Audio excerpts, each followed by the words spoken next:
ನಾವು ಹೋದಂಥ ರೂಟ್ ಗೌರಿಬಿದನೂರಿಂದ ರೈಲು ಹತ್ಕೊಂಡು ಆಂಧ್ರ ಪ್ರದೇಶದ ಗುತ್ತಿ ಜಂಕ್ಷನ್ಗೆ ಹೋಗಿ ಇಳಿದು ಅಲ್ಲಿಂದ ಒಂದು ಟ್ಯಾಕ್ಸಿ ಮಾಡಿಕೊಂಡು ಬೇಲಂ ಕೇವ್ಸು, ಓಕ್ ರಿಸರ್ವಾಯರು, ಬನಗಾಪಲ್ಲೆ ಮತ್ತು ಯಾಗಂಟಿಗಳನ್ನ ನೋಡ್ಕೊಂಡು ವಾಪಸ್ ಟ್ಯಾಕ್ಸಿನಲ್ಲಿ ಬಂದು ಅಲ್ಲಿಂದ ರೈಲು ಹಿಡ್ಕೊಂಡು ಮತ್ತೆ ಗೌರಿಬಿದನೂರಿಗೆ ಬಂದು ತಲುಪಿದ್ವಿ.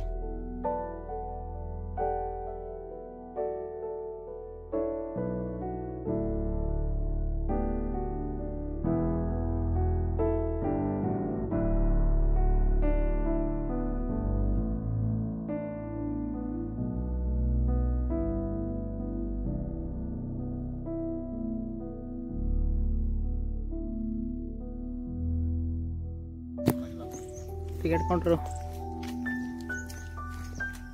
ಇಲ್ಲೇನಿಲ್ಲ, ಒಳಗೆ ಇರೋದು ಆ ಬುದ್ಧನಿಗೆ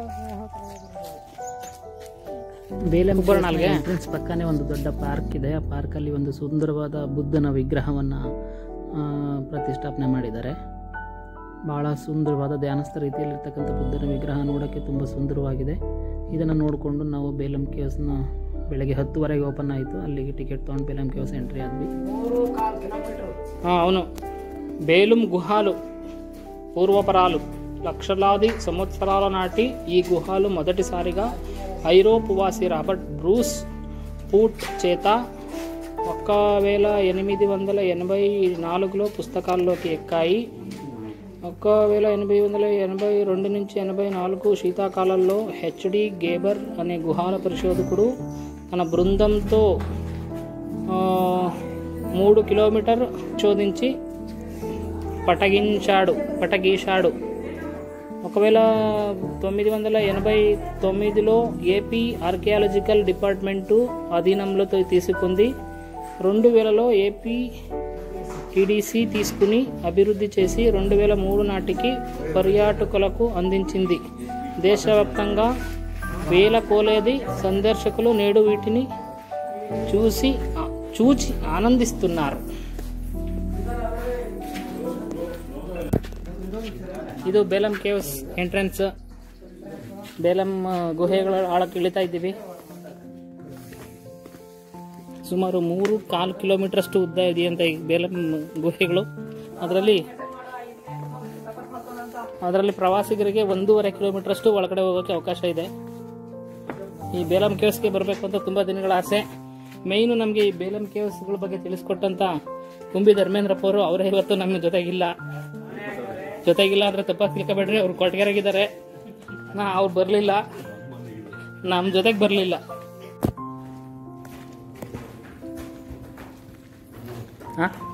ಹ್ಞೂ ತುಂಬ ಆಳ ಇದೆ ಅಲ್ಲಿ.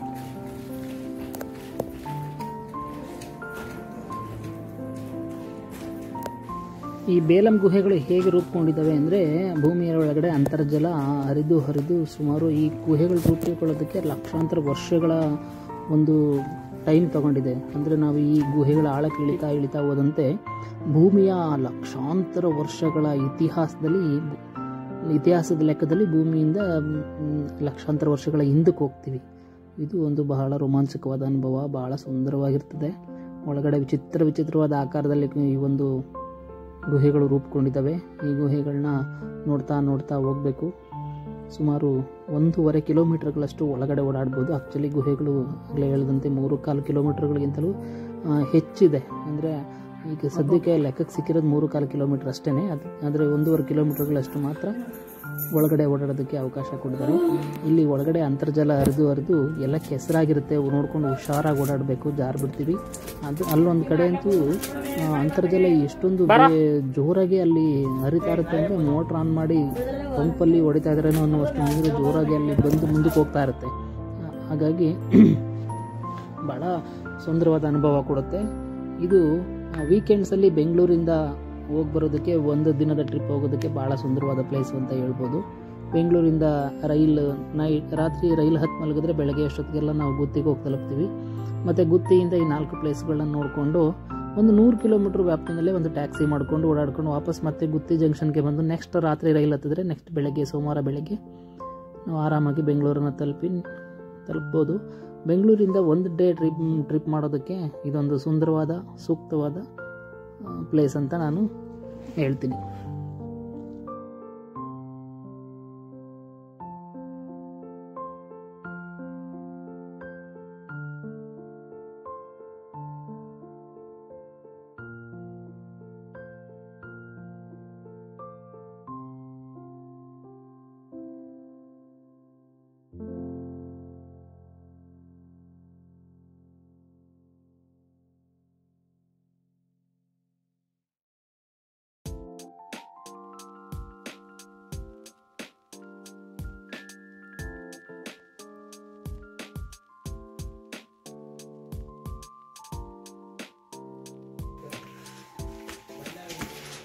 ನಡ್ರಿ ಸಿನೋಣ. ಬೇಲಂ ಗುಹೆ ಮುಗೀತು. ಬೇಲಂ ಕೇವ್ಸಿಂದ ಸುಮಾರು 10-12 ಕಿಲೋಮೀಟರ್ ದೂರದಲ್ಲಿ ಓಕ್ ವಾಟರ್ ಫಾಲ್ಸ್ ಅಂತ ಒಂದು ಪ್ಲೇಸ್ ಇದೆ. ಇಲ್ಲಿ ತುಂಬ ಸುಂದರವಾದಂಥ ರೆಸ್ಟೋರೆಂಟ್ ಇದ್ದಾವೆ ಮತ್ತು ಬೋಟಿಂಗ್ ಎಲ್ಲ ಇರುತ್ತೆ, ಮಕ್ಕಳ ಜೊತೆ ಎಂಜಾಯ್ ಮಾಡ್ಬೋದು. ನಾವು ಅಲ್ಲಿ ಒಂದು ಪೆಡಲ್ ಬೋಟ್ ಹೋಗೋಣ ಅಂದ್ಕೊಂಡ್ವಿ, ಆಮೇಲೆ ಇಲ್ಲ ಸ್ಪೀಡ್ ಬೋಟ್ ಹೋಗೋಣ ಅಂತಂದ್ಬಿಟ್ಟು ಶಿಫ್ಟ್ ಆಗಿಬಿಟ್ಟು ಸ್ಪೀಡ್ ಬೋಟ್ಗೆ ಹೋದ್ವಿ. ತುಂಬ ಚೆನ್ನಾಗಿರುತ್ತೆ ಮತ್ತು ಫಿಶ್ ತಿನ್ನೋದಕ್ಕೆ ಒಳ್ಳೊಳ್ಳೆ ರೆಸ್ಟೋರೆಂಟ್ಗಳೆಲ್ಲ ಇರ್ತವೆ. ನಾವು ಇಲ್ಲೊಂದು ಸ್ಪೀಡ್ ಬೋಟ್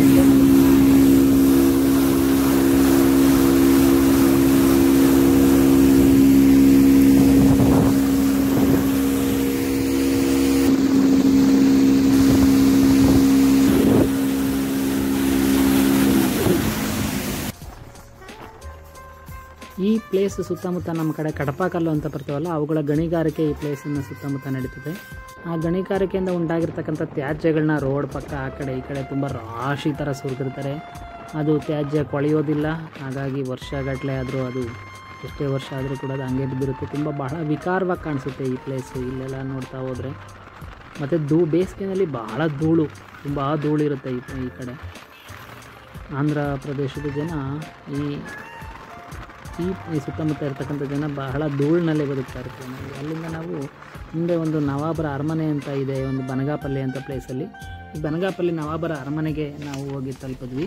ಈ ಒಂದು ಅರಮನೆ ಸುಮಾರು 100 ವರ್ಷಗಳಿಗಿಂತಲೂ ಹಳೆಯದಾದಂಥ ಅರಮನೆ ಅಂತ ಹೇಳ್ಬೋದು. ಇಲ್ಲಿನ ಇತಿಹಾಸ ಏನಪ್ಪ ಅಂದರೆ, ಬನಗಾಪಲ್ಲಿಯಲ್ಲಿ ಒಂದು ಕೋಟೆ ಇದೆ. ಆ ಕೋಟೆ ಸುಮಾರು 17ನೇ ಶತಮಾನದಲ್ಲಿ ವಿಜಯನಗರ ಸಾಮ್ರಾಜ್ಯದ ಪತನ ಏನಾಯಿತು, ಆಗ ಇದು ನವಾಬರ ಆಡಳಿತಕ್ಕೆ ಈ ಬನಗಾಪಲ್ಲಿ ಸುತ್ತಮುತ್ತಲಿನ ಪ್ರದೇಶಗಳು ಒಳಪಡ್ತವೆ. ಈ ಒಂದು ಪ್ಲೇಸಲ್ಲಿ ಒಂದು ಚಿಕ್ಕದೊಂದು ಗುಡ್ಡದ ಥರ ಇದೆ. ಆ ಗುಡ್ಡದ ಮೇಲೆ ಮೀರ್ ಫಜಲ್ ಅಲಿ ಖಾನ್ ಅನ್ನೋರು ಸುಮಾರು 100 ವರ್ಷಗಳಿಗಿಂತಲೂ ಹಿಂದೆ ಒಂದು ಅರಮನೆಯನ್ನು ಕಟ್ಟಿದ್ದಾರೆ. ಈ ಅರಮನೆ ಆಗ ಬೇಸಿಗೆ ಕಾಲದ ಅರಮನೆ ಥರ ಇದನ್ನು ಬಳಕೆ ಮಾಡ್ಕೊಳ್ತಿದ್ರಂತೆ. ಬ್ರಿಟಿಷರು ಅಧಿಕಾರಿಗಳು ಬಂದಾಗ ಅವರಿಗೆ ಆತಿಥ್ಯವನ್ನು ಕೊಡೋದಕ್ಕೆ ಮತ್ತು ನವಾಬರ ರಾಯಲ್ ಫ್ಯಾಮಿಲಿ ಬೇಸಿಗೆ ಕಾಲದಲ್ಲಿ ಬಂದು ತಂಗೋದಕ್ಕೆ ಹೆಲ್ಪ್ ಆಗಲಿ ಅಂತಂದ್ಬಿಟ್ಟು ಇದೊಂದು ಅರಮನೆಯನ್ನು ಕಟ್ಟಿದ್ರಂತೆ. ಈ ಅರಮನೆ ಗುಡ್ಡದ ಮೇಲಿರೋದ್ರಿಂದ ಸುತ್ತಮುತ್ತ ಕಿಲೋಮೀಟರ್ಗಟ್ಟಲೆ ವಿಶಾಲವಾದ ಬಯಲು ಕಾಣುತ್ತೆ. ಹಾಗಾಗಿ ಬೆಟ್ಟದ ಮೇಲೆ ಒಂದು ಕಟ್ಟಿರ್ತಕ್ಕಂಥ ಅರಮನೆ ಮುಂದೆ ನಿಂತ್ಕೊಂಡು ಸುತ್ತ ನೋಡಿದ್ರೆ ಒಂದು ಒಳ್ಳೆ ರಾಯಲ್ ಫೀಲ್ ಕೊಡುತ್ತೆ.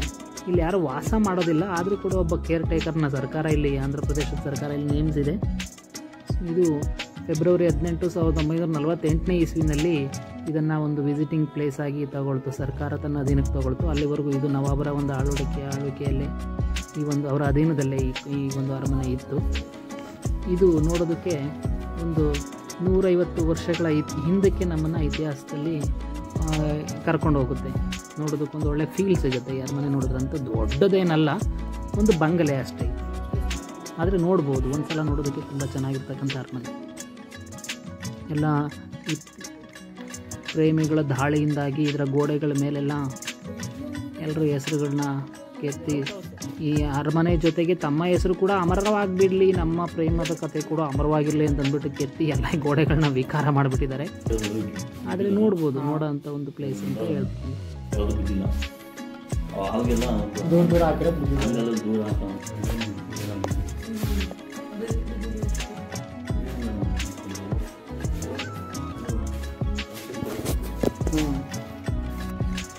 ಮತ್ತು ಬನಗಾಪಲ್ಲಿಗಿಂತ ಒಂದು 12 ಕಿಲೋಮೀಟರ್ ದೂರದಲ್ಲಿ ಯಾಗಂಟಿ ಅಂತಕ್ಕಂಥ ಒಂದು ಪ್ಲೇಸ್ ಇದೆ. ಇದು ಬಹಳ ಫೇಮಸ್ ಆದಂಥ ಪ್ಲೇಸು ಆಂಧ್ರ ಪ್ರದೇಶದಲ್ಲಿ. ಇಲ್ಲಿ ಒಂದು ವಿಶೇಷ ಏನಪ್ಪ ಅಂತಂದರೆ, ಇಲ್ಲಿ ಶಿವನ ಉಮಾಮಹೇಶ್ವರ ದೇವಸ್ಥಾನ ಇದೆ. ಇದು ವಿಜಯನಗರ ಸಾಮ್ರಾಜ್ಯದ ಇತಿಹಾಸ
ರೂಟ್ ಇದೆ.